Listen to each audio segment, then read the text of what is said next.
As we've entered the fourth quarter this year, I want to talk about breaking your life professionally and personally up into 4 quarters of a year. Recently, I was on Instagram and I saw another golf video in Colin Morikawa, who's a real good professional golfer, talked about how he mentally approached his round of 18 holes in golf.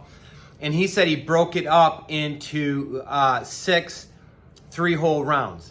So instead of thinking about shooting 6 under for 18 holes, which can seem overwhelming, especially if you start out with a bogey early and you start to feel like you're behind and you start pressing, and that can cascade into poor performance, he would think about 3-hole blocks, right? And all he had to do was shoot 1 under for 3 holes 6 times, and that would add up to 6 under.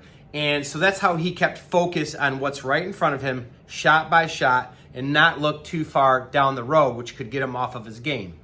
I think it's a lot like looking at a football schedule, college or pro, like a 12-game season, 12 months in a year. You know, if you're in sales, you especially know this.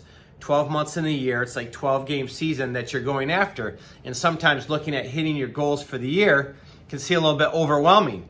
But if you break it down to 1 month at a time or 1 quarter at a time, hit your numbers in the first quarter. Focus on those 3 months to get off to a good start.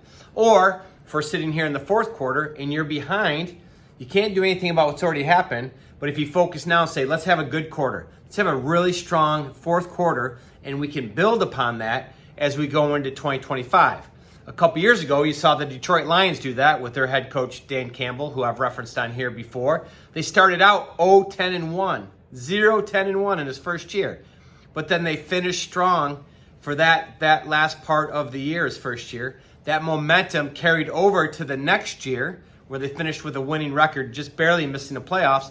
But then that carried over to his third year, which is they won the division and they made it to the NFC Championship game. And so breaking your year down into segments and just focusing on that shorter term goal, being good right there. We've talked about before, stack good days upon good days, good months upon good months, good quarters upon good quarters. Don't look too far down the road. Stay focused where you're at and finish strong. And that's the message as we're into the fourth quarter in 2024. Looking forward to building momentum and a strong 2025.